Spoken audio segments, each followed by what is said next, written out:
Welcome to ITV. ముందుగా headlines చూద్దాం. కర్ణాటకలోని ఉడిపిలో పర్యటించిన ప్రధాని నరేంద్ర మోదీ ప్రసిద్ధ శ్రీకృష్ణ మఠంలో ప్రత్యేక పూజలు, లక్షకంఠ భగవద్గీత పఠనం కార్యక్రమంలో పాల్గొన్నారు. ఉడిపి బీజేపీ సుపరిపాలనకు కర్మభూమి అని వ్యాఖ్య.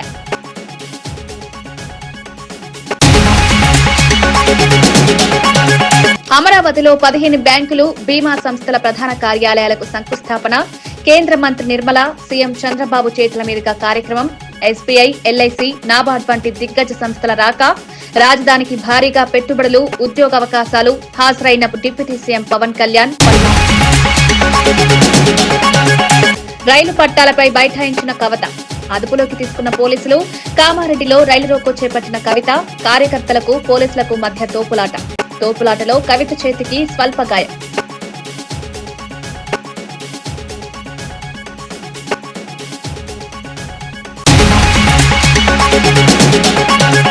అమరావతి అభివృద్ధికి ప్రధాని నరేంద్ర మోదీ అందిస్తున్న ప్రోత్సాహాన్ని తమ ప్రభుత్వం ఎప్పటికీ గుండెల్లో పెట్టుకుంటుందని డిప్యూటీ సీఎం పవన్ కళ్యాణ్ అన్నారు. రాజధానిలో అభివృద్ది ప్రాజెక్టులు తిరిగి వేగం పుచ్చుకోవడం పూర్తిగా ముఖ్యమంత్రి చంద్రబాబు నాయుడు దూరదృష్టి వల్లే సాధ్యమైందన్నారు. రాష్ట్ర భవిష్యత్తు కోసం అమరావతి కీలక కేంద్రంగా మారాల్సిన అవసరాన్ని కేంద్రం కూడా గుర్తించిందని చెప్పారు. కేంద్రం నుంచి వచ్చే ఆర్థిక సాయం కేవలం కాగితాలపైనే ఆగిపోకుండా ప్రతి రూపాయి ప్రజల ప్రయోజనాలకు ఉపయోగపడేలా జవాబుదారీతనంతో పనిచేస్తున్నామని పవన్ స్పష్టం చేశారు. అమరావతి నిర్మాణం దేశంలోనే ఒక ప్రతిష్టాత్మక రాజధానిగా నిలవాలని ప్రభుత్వం కట్టుబడి ఉందని ఆయన పేర్కొన్నారు. ముఖ్యమంత్రులు వర్యులు శ్రీ నారా చంద్రబాబు నాయుడు గారికి, సెంట్రల్ మినిస్టర్ శ్రీ పెమ్మసాని చంద్రశేఖర్ గారికి, సోదరులు నారా లోకేష్ గారికి, ఫైనాన్స్ మినిస్టర్ శ్రీ పయ్యావుల కేశవర్ గారికి, సభను అలంకరించిన గౌరవ సహచర మంత్రివర్యులకి, గౌరవ పార్లమెంట్ సభ్యులకి, గౌరవ శాసన మండలి మరియు శాసనసభ్యులకి, నాయకులకి హృదయపూర్వక ధన్యవాదాలు. ఇక్కడికి విచ్చేసిన అధికారులందరికీ కూడా నా ప్రత్యేక నమస్కారం. మై హోల్ హార్టెడ్ నమస్కారమ్స్ to all the representatives of the premier banking institutions and insurance companies. On behalf of people of AP and our government, our heartfelt welcome and namaskars to you all. రాష్ట్ర పురోగతి కోసం వేస్తున్న ప్రతి అడుగులో గౌరవ ప్రధాని శ్రీ నరేంద్ర మోదీ గారి నాయకత్వంలోని కేంద్ర ప్రభుత్వం అందిస్తున్న తోడ్పాటు మరువలేనిది. ముఖ్యంగా ప్రత్యేకించి అమరావతి అభివృద్ధికి వారు అందిస్తున్న ప్రోత్సాహం మేము గుండెలో పెట్టుకుంటాం. ఈ రోజున అమరావతి అభివృద్ధి ప్రాజెక్టులు సాగుతున్నాయి అంటే అది నారా చంద్రబాబు గారి నాయకత్వంలోని ఈ ప్రభుత్వం సంకల్ప బలం, మోదీ గారి కేంద్ర ప్రభుత్వ సహకారం. కేంద్రం నుంచి వస్తున్న ఆర్థిక సాయం కాగితాల లెక్కల్లో కరిగిపోకుండా జరుగుతున్న అభివృద్ధి ప్రతి ఒక్కరికి కనపడేలా జవాబుదారీతనంతో ఈ ప్రభుత్వం పనిచేస్తుంది. Madam Nirmala Sitharaman ji, your visit here is not just ceremonial. It is deeply symbolic. బీసీలకు 42% రిజర్వేషన్లు ఇస్తామని చేసిన హామీ నుంచి ప్రభుత్వం వెనక్కి తగ్గిందని రాష్ట్రంలోని విపక్ష పార్టీలు, బీసీ సంఘాల నేతలు తీవ్రంగా స్పందించారు. ఎన్నికల ముందు పెద్ద ఎత్తున ప్రచారం చేసిన ఈ హామీని ఇప్పుడు అమలు చేయకపోవడం బీసీ సమాజాన్ని అవమానపరచడమేనని ఆరోపించారు. రాష్ట్రమంతటా ఉన్న బీసీ జనాభా శాతం పరంగా చూస్తే 42% రిజర్వేషన్లు పూర్తిగా న్యాయసమ్మతమని, కానీ ప్రభుత్వం మాత్రం ఎలాంటి చర్యలు తీసుకోకుండా కాలయాపన చేస్తోందని నేతలు పేర్కొన్నారు. పలుచోట్ల నిర్వహించిన సమావేశాల్లో బీసీ సంఘ ప్రతినిధులు ప్రభుత్వం హామీని ఎందుకు వెనక్కి తీసుకుందో స్పష్టంగా చెప్పాలని డిమాండ్ చేశారు. కర్ణాటక పర్యటనలో ఉన్న ప్రధానమంత్రి నరేంద్ర మోదీ ఉడిపి నగరంలో నిర్వహించిన భారీ రోడ్ షోతో ప్రాంతం మొత్తం ఉత్సవంలా మారింది. బన్నంజే జంక్షన్ నుంచి శ్రీకృష్ణ మఠం వరకు సాగిన రోడ్ షో ప్రారంభం కావడంతోనే వేలాది మంది ప్రజలు రోడ్ల రెండు వైపులా గుమిగూడారు. చేతుల్లో పూలదండలు, రంగురంగుల పూల వర్షంతో ప్రధానికి ఘన స్వాగతం పలికారు. స్థానికులు, భక్తులు, యువత పెద్ద ఎత్తున తరలివచ్చి మోదీ నినాదాలతో వాతావరణాన్ని మరింత ఉత్సాహభరితంగా మార్చారు. రోడ్ షో కొనసాగినంతసేపు హోరనాదాలు, డోలు తాళాలు, సంప్రదాయ కళారూపాలు ప్రజలను ఆకట్టుకున్నాయి. జ్యోతిబా పూలే 135వ వర్ధంతి సందర్భంగా అంబర్పేట్ అలీకేఫ్ చౌరస్తాలో ఏర్పాటు చేసిన కార్యక్రమంలో మంత్రి పొన్నం ప్రభాకర్ పాల్గొన్నారు. జ్యోతిబా పూలే విగ్రహానికి పూలమాల వేసి నివాళులర్పించిన అనంతరం జరిగిన సభలో మాజీ MP Hanumantharao, mayor Gadwal Vijayalakshmi, MP Anil Kumar Yadav, Khairatabad DCC అధ్యక్షుడు మోతా రోహిత్ తదితరులు హాజరయ్యారు. ఈ సందర్భంగా మంత్రి పొన్నం మాట్లాడుతూ బీసీ ఉద్యమం నిజంగా జరగాల్సింది ఢిల్లీలోనని, ఆర్ కృష్ణయ్య దీక్ష కూడా పార్లమెంటు ముందు జరిగితే మంచి ఫలితాలు వచ్చేవన్నారు. బీసీ హక్కుల కోసం పోరాడాలంటే కేంద్ర ప్రభుత్వంపై ఒత్తిడి అవసరమని ఆయన స్పష్టం చేశారు. అదేవిధంగా రిజర్వేషన్లకు సంబంధించిన అంశం మీద 42% రిజర్వేషన్ల విషయంలో తెలంగాణ ప్రజాపాలన ప్రభుత్వం కట్టుబడి ఉంది. చట్టపరంగా, న్యాయపరంగా, శాసనసభ పరంగా అన్ని రకాల కార్యక్రమాలను మేము చేయడం జరిగింది. అయితే కేంద్రం నిర్ణయం తీసుకోవాల్సిన అవసరం ఉంది. అందుకు సంబంధించి ఈరోజు తెలంగాణ బలహీన వర్గాల నాయకులందరూ కూడా, సమాజ ప్రేమికులు, సామాజిక న్యాయం కోరుకునే వాళ్ళందరూ కూడా కేంద్ర ప్రభుత్వం ఒత్తిడి తేవాల్సిన అవసరం ఉంది. తెలంగాణ ప్రజాపాలన ప్రభుత్వం 42% రిజర్వేషన్లను అమలు చేయడానికి అన్ని రకాలుగా సిద్ధంగా ఉంది అనే మాటని సందర్భంగా మనవి చేస్తూ, ఇందుకు స్ఫూర్తిదాయకమైనటువంటి ఆలోచన విధానాన్ని కలిగించినటువంటి జ్యోతిబా పూలే గారిని మరొకసారి నివాళులర్పిస్తూ, వారి మార్గదర్శకత్వంలో భవిష్యత్ సమాజం నడిచినట్టయితే ఇంక్లూజివ్ గ్రోత్ అందరూ కూడా సమానంగా ఎదిగేటువంటి అవకాశం ఉంటుందని మనం భావిస్తాం. సార్, ఇప్పుడు ఆర్కృష్ణ ఎంపీ అవుతున్నది 42% రిజర్వేషన్ కాకుండా ఓన్లీ 26% రిజర్వేషన్ వస్తున్నదని చెప్తున్నారు. ఆయన దీక్ష వారికి కూడా తెలుసు, మేము 42% అమలు చేయాలనే సందర్భం లోపల సుప్రీంకోర్టు కానీ హైకోర్టు తీర్పులు 50% దాటద్దు అనేటువంటి పరిమితి, కేంద్రము దాన్ని ఈడబ్ల్యూఎస్ రిజర్వేషన్ ఇచ్చినప్పుడు కేంద్రం బిల్లు తీసుకొచ్చింది. ఇప్పుడు కూడా అట్లా తేవాలని చెప్తున్నా. భారతీయ జనతా పార్టీ రాజ్యసభ సభ్యులు వారికి కూడా దీని పట్ల అవగాహన ఉంది, వారంటే గౌరవం ఉంది. ఆ పని చేస్తే బెస్ట్. ఫీల్డ్ మీద కన్ఫ్యూజ్ చేసే కంటే తెలంగాణ ప్రజాపాలన ప్రభుత్వం ఏం చేయడానికి సిద్ధంగా ఉంది. కాబట్టి 42% రిజర్వేషన్లకు ఆటంకమైనటువంటి కేంద్ర చట్టం లోపల మార్పు జరగాలి. కేంద్రంలో అధికారంలో ఉన్న బీజేపీ చేయాలి. కానీ బీజేపీ ఫెడరలిస్టిక్ పార్టీ, బీసీల కునగణన చేయమంటే కూడా చేయలేదు.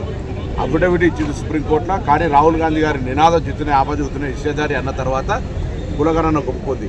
ఇప్పుడు కూడా 50% క్యాప్ను ఎత్తేయాలనే రాహుల్ గాంధీ నినాదం ఇప్పుడే బీజేపీ చెవులలో పడుతూ ఉంది. ఒత్తిడి అవసరం. నేను అన్ని బీసీ సంఘాలను, అన్ని రాజకీయ పార్టీలను ఈ నిర్ణయం తీసుకోవాల్సిన కేంద్రం మీద ఒత్తిడి తేవడానికి మనం చలో ఢిల్లీ ప్రయాణం జరగాలి. ఒత్తిడి అక్కడ జరగాలి. మేము రాష్ట్ర ప్రభుత్వం నుంచి సంసిద్ధంగా ఉన్నాం. మా ప్రభుత్వంలో ఎవరైనా ఎక్కడ కూడా దీనికి వ్యతిరేకత లేదు. ఉంటే దాన్ని మా పార్టీ తరఫున మేము దాన్ని సంభాళించుకుంటాం.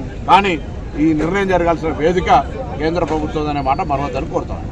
ఆర్థిక మంత్రి నిర్మలా సీతారామన్ ఆంధ్రుల ప్రతిభను మరోసారి జాతీయ వేదికపై ప్రతిధ్వనింపజేశారు.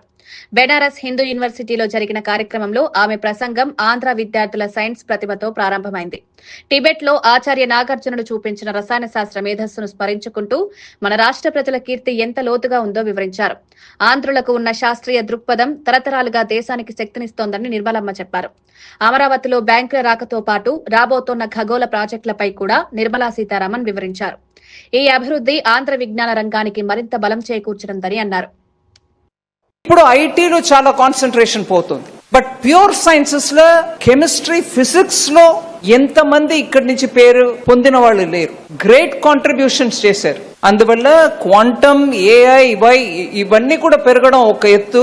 ప్యూర్ సైన్సెస్ కు కూడా మనం కాన్సన్ట్రేషన్ ఇవ్వాలి.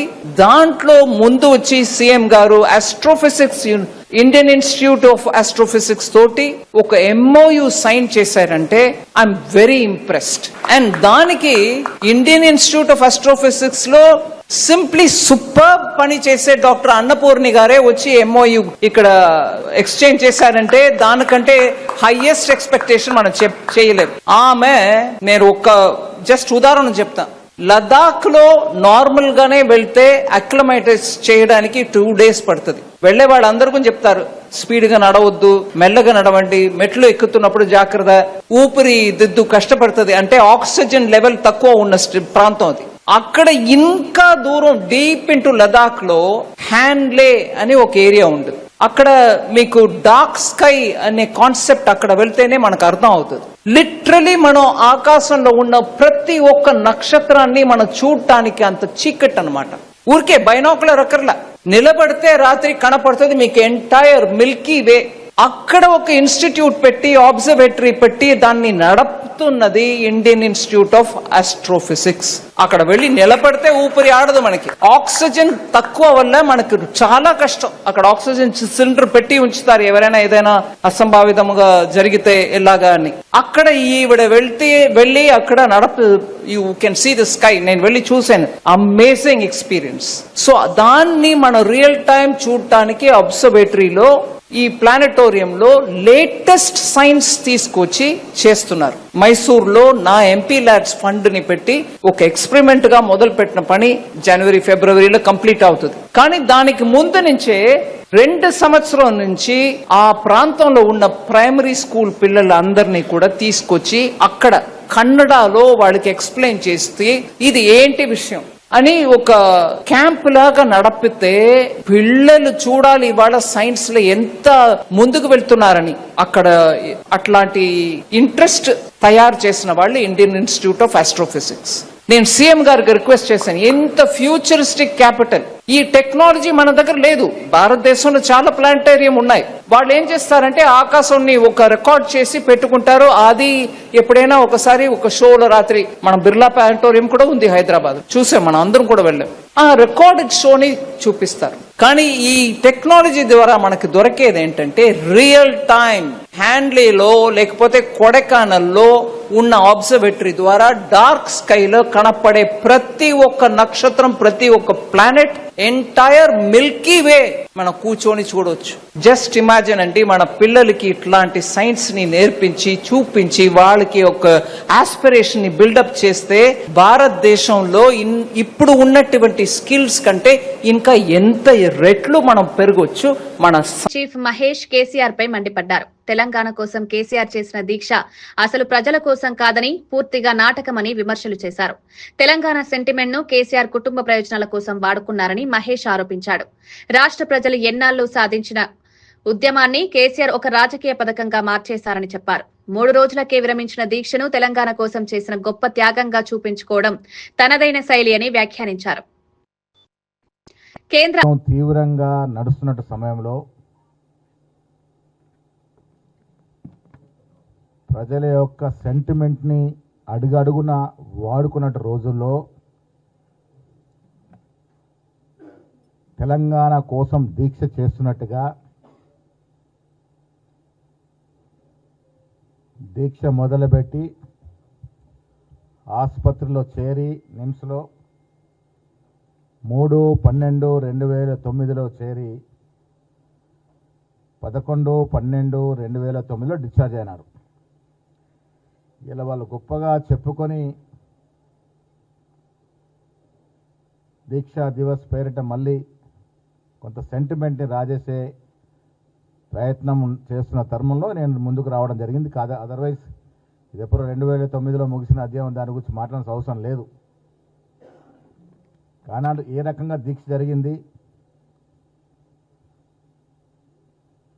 ఆనాడు కూడా మా ఉత్తమ్ కుమార్ రెడ్డి గారు, రేవంత్ రెడ్డి గారు ఆధారంతో బయటపెట్టినా ప్రజలు నమ్మలేదు. ఎందుకంటే ఆ దీక్ష చేసిన సమయం అటువంటిది, బాగా సెంటిమెంట్ ఉరుతున్న సమయం. కేసీఆర్ గారు దీక్ష చేశారు, పులి నోట్లో తల పెట్టారు కాబట్టి తెలంగాణ వచ్చిందట. కేసీఆర్ గారు చేసిన దీక్ష అదొక నాటకం. దీక్ష వల్ల తెలంగాణ రాలే, తెలంగాణ సోనియా గాంధీ వల్ల వచ్చింది. దీక్ష 3 నుంచి 11 8 రోజుల దీక్ష విరమణ చేశారు, పలాయనం చిత్తగించారు. అప్పుడు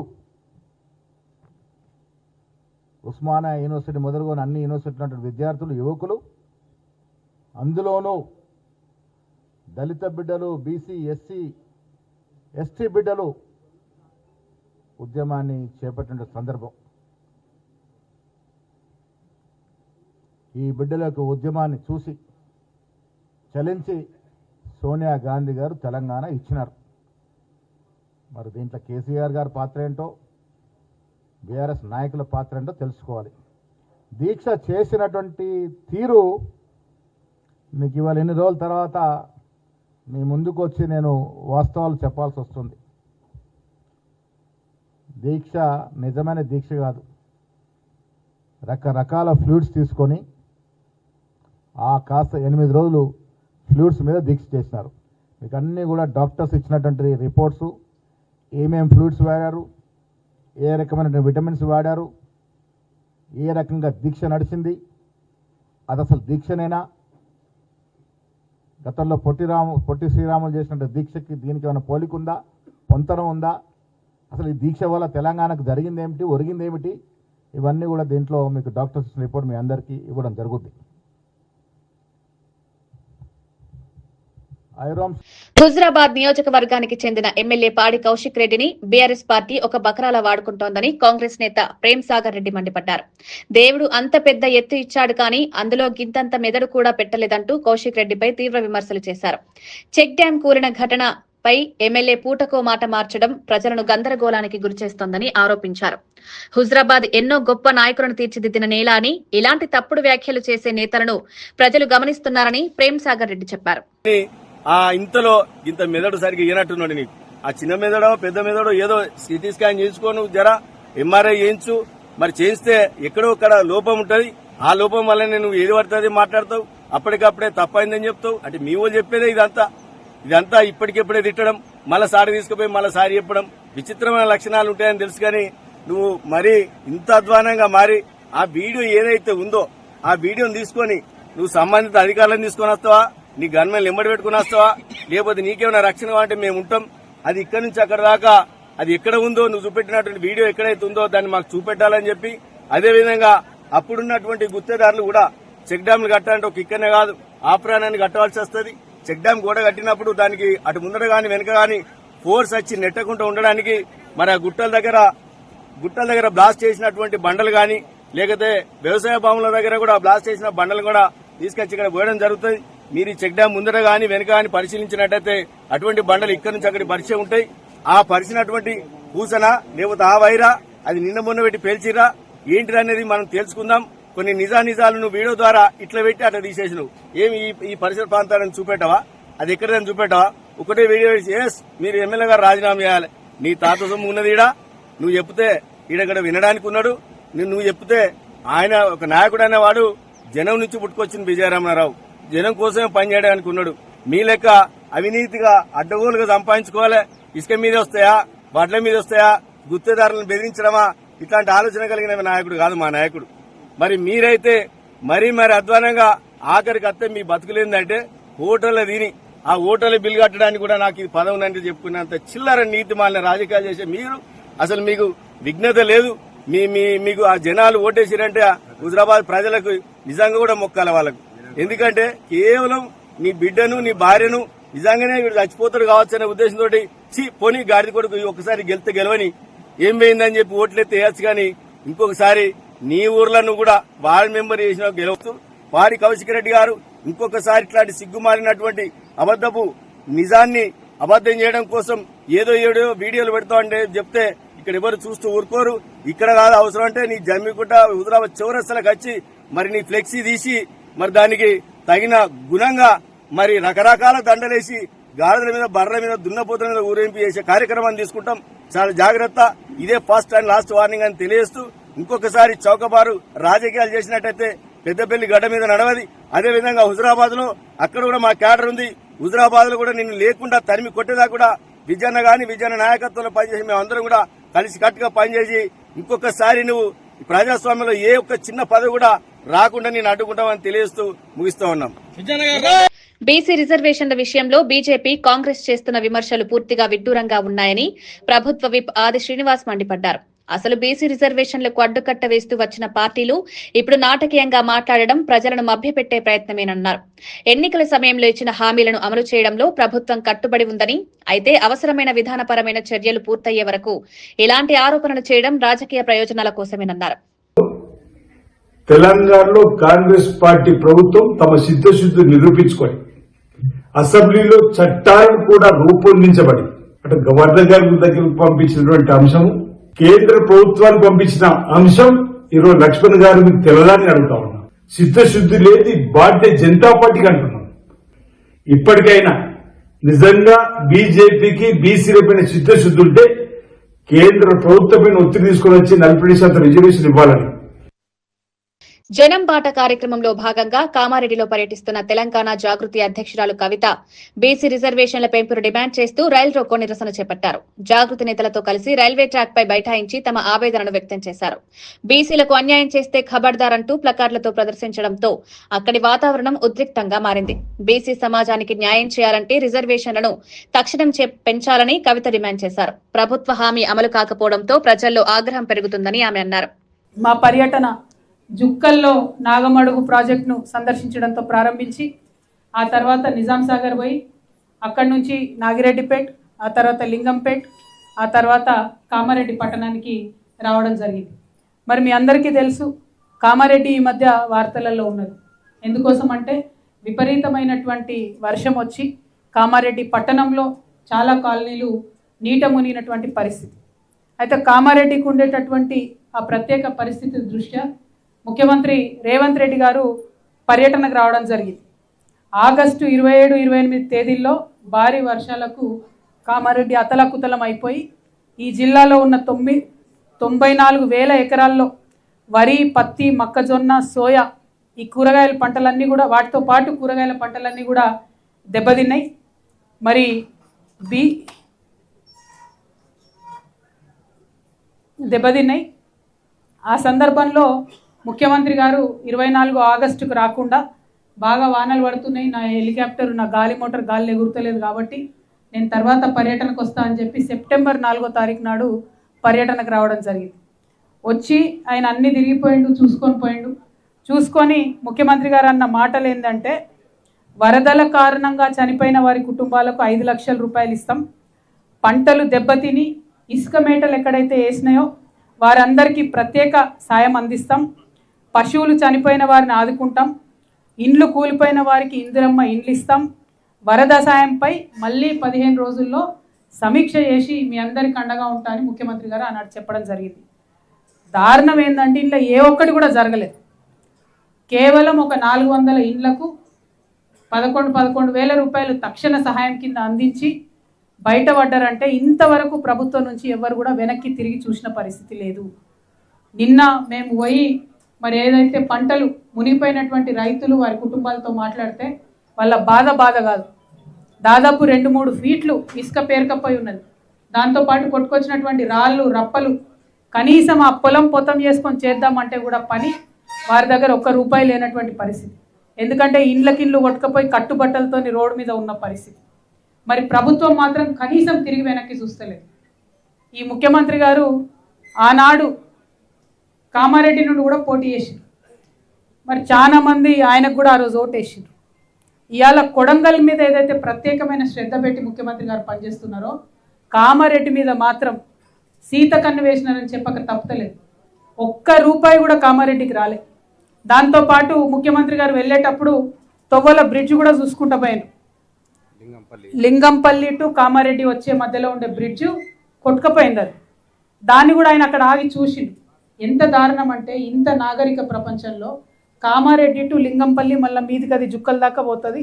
ఆ బ్రిడ్జ్ కొట్టుకపోతే 2 నెలల పాటు మీరందరూ కూడా వార్తలు రాసి అలసిపోయినరు. ఈ పక్క బస్సు దిగాలి, 30 ఫీట్ల లోతుకు నడవాలి, ఆ పక్క పోవాలి, అక్కడ ఆటో పట్టుకొని మళ్ళీ ఊరు దాకా పోవాలి.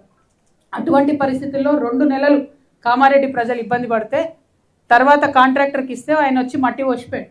ఇప్పుడు కూడా నిన్న మేము రాంగ్ ఆగి చూసినాం, ఓన్లీ మట్టి రోడ్డు ఉంది. మళ్ళీ వాన పడ్డా ఇంకోటైనా ఒక పెద్ద లారీ అయినా బస్సు అయినా ఎప్పుడు ఏమవుతుందో తెలియని పరిస్థితి అక్కడ ఉన్నది. అయినా కూడా కనీసం కాంగ్రెస్ ప్రభుత్వం శ్రద్ధ పెట్టకపోవడం చాలా అన్యాయం, ఇది దారుణం. ఇక్కడ షబ్బీర్ అలీ గారు ఉన్నారు. आपसे गुजारिश करती हूँ शब्बीर भाई, मैं आप बहुत इन्फ्लुएंशियल है सरकार में, आप ज़रा बात कीजिए, वो जो लिंगमपल्ली का ब्रिज है उसको जल्द से जल्द बनाइए, वो अपने लोगों के लिए जानलेवा साबित हो सकता है, तो इमीडिएटली उसके ऊपर आप యాక్షన్ లీజిए. షబ్బీర్ అలీ అన్న గమ్మత్తు అయినది పాపం. ఆయన గెలిచినప్పుడు ప్రభుత్వం రాదు, ఆయన ఓడిపోయినప్పుడు ప్రభుత్వం వస్తుంది. ఎప్పుడు ఆయన ఓడిపోయినాక ఇక గెలిచినోని టార్చర్ పెడుతుంటాడు అన్న. ఇప్పుడు ఇక్కడ బీజేపీ ఆయన గెలిచి అమరావతిలో బ్యాంకులు, బీమా సంస్థల ప్రధాన కార్యాలయాల నిర్మాణ పనులకు కేంద్ర ఆర్థిక మంత్రి నిర్మలా సీతారామన్ శంకుస్థాపన చేశారు. రాజధాని నిర్మాణానికి నూతన ఊపునివ్వాలన్న ఉద్దేశంతో కేంద్ర ప్రభుత్వం ఈ కార్యక్రమాన్ని ముందుకు తీసుకువచ్చినట్లు అధికారులు వివరించారు.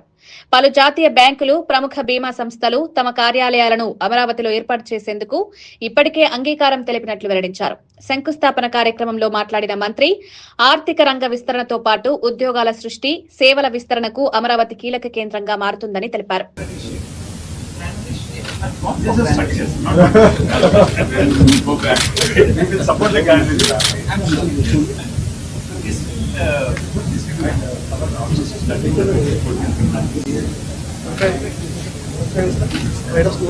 చెప్తాడు నువ్వు తీసుకుంటే తీసుకొని వెళ్ళిపోతా.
వార్తలు ముగించే ముందు ముఖ్యాంశాలు మరోసారి.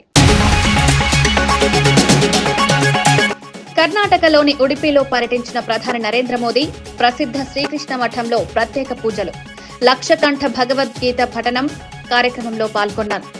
ఉడిపి బీజేపీ సుపరిపాలనకు కర్మభూమి అని వ్యాఖ్య.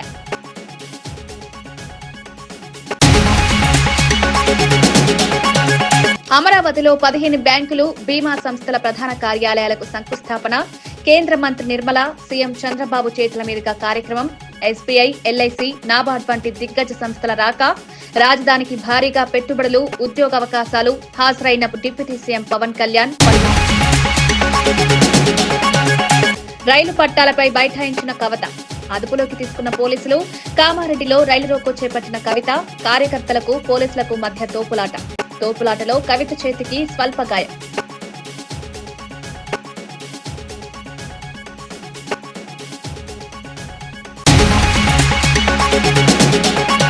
ఇవి ఈనాటి వార్తా విశేషాలు. మరో బులెటిన్లో మళ్ళీ కలుద్దాం. నమస్కారం.